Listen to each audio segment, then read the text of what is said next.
Madhya Pradesh DElEd वाले सभी students ध्यान दें। माय डियर फ्रेंड्स, आप सभी छात्रों का हिंदी भाषा शिक्षण का जो पेपर होने जा रहा है, और अब इस वीडियो के द्वारा जो प्रश्न मैं बताऊंगा, जैसे कि आप जानते हैं कि मैंने ऑब्जेक्टिव टाइप क्वेश्चन के जो वीडियो हैं वो बनाकर चैनल पर डाले हैं। ठीक है, अब जो क्वेश्चन बच रहे थे आपके, जैसा कि 2 नंबर, 3 नंबर, 4 नंबर वाले क्वेश्चन, तो उनके आंसर मैं इस वीडियो के द्वारा आप सभी छात्रों को बताऊँगा।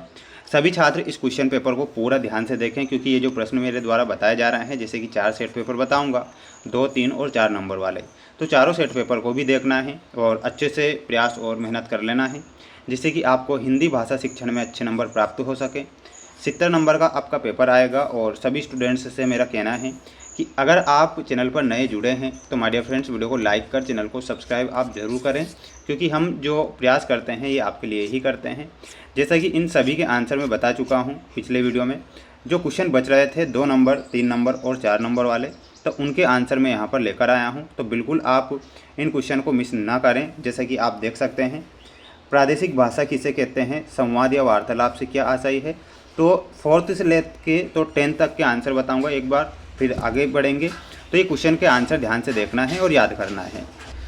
देखिएगा, आंसर आपकी स्क्रीन के सामने आ चुका है। चौथा क्वेश्चन था कि प्रादेशिक भाषा किसे कहते हैं। तो प्रादेशिक भाषा में आपको लिख कर आना है, किसी एक विशेष प्रदेश या क्षेत्र में बोली जाने वाली भाषा को प्रादेशिक भाषा कहा जाता है। क्या कहा जाता है?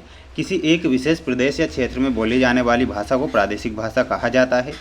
उदाहरण के लिए पंजाब में पंजाबी, गुजरात में गुजराती वहाँ की प्रादेशिक भाषाएं हैं। तो ये आपको प्रादेशिक भाषा में इतना लिख कर आना है। तो बिल्कुल भी आप मिस ना करें, इसका स्क्रीनशॉट ले लीजिए।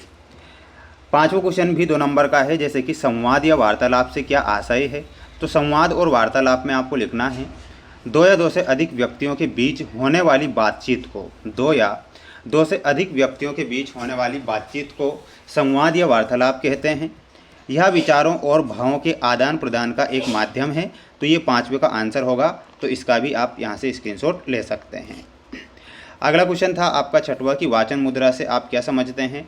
तो वाचन मुद्रा की हेडिंग डालना है, वाचन मुद्रा यानी कि वाचन समय शरीर की स्थिति और भंगिमा को वाचन मुद्रा कहते हैं। इसमें पुस्तक को पढ़ने का तरीका, आँखों से दूरी और बैठने या खड़े होने का सही ढंग शामिल होता है ताकि वाचन प्रभावशाली हो।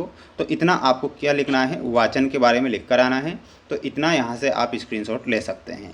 ठीक है, अगला क्वेश्चन देखिएगा। अगला क्वेश्चन था कि गद्य शिक्षण के कोई 2 उद्देश्य लिखिए।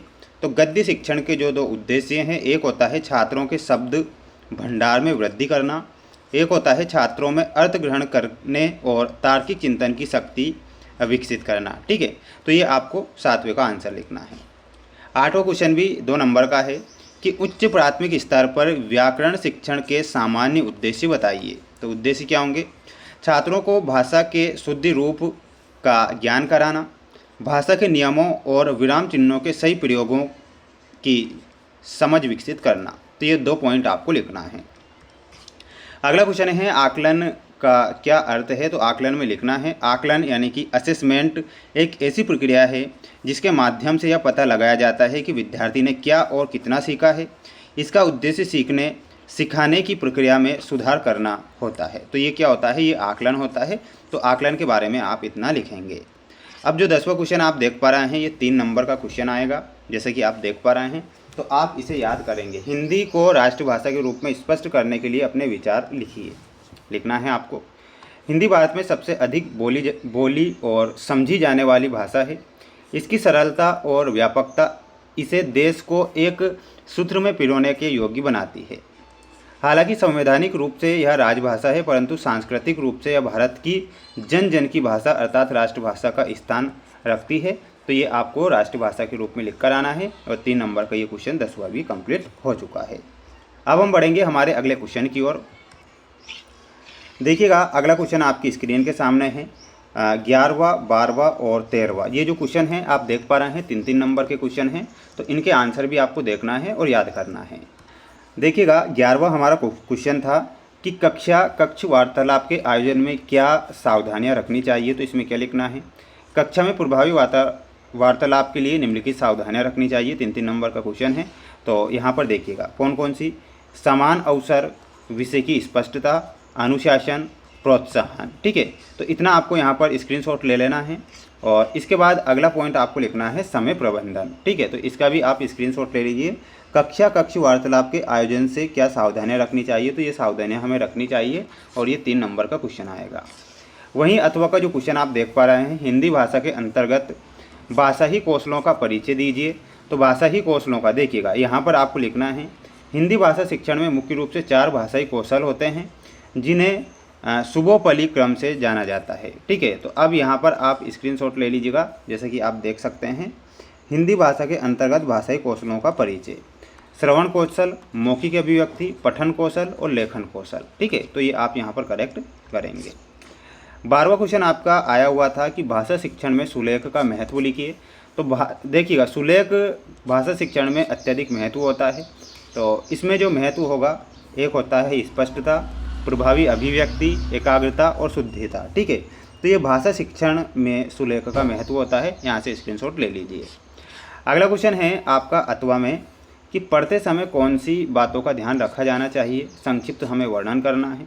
तो पढ़ते समय जो बातों का हमें ध्यान रखना चाहिए, जैसे कि यहाँ पर देख पा रहे हैं, उचित आरोह अवरोह, विराम चिन्ह, शुद्धि उच्चारण और एकाग्रता और समझ। ठीक है, तो ये हमें यहाँ पर लिखना है। 13वां क्वेश्चन देख लीजिएगा, पद्य शिक्षण के प्रमुख उद्देश्य क्या है, रसानुभूति, कल्पना शक्ति का विकास, भावबोध। ठीक है, स्क्रीनशॉट लेते चलें। और एक होता है लय और ताल का ज्ञान।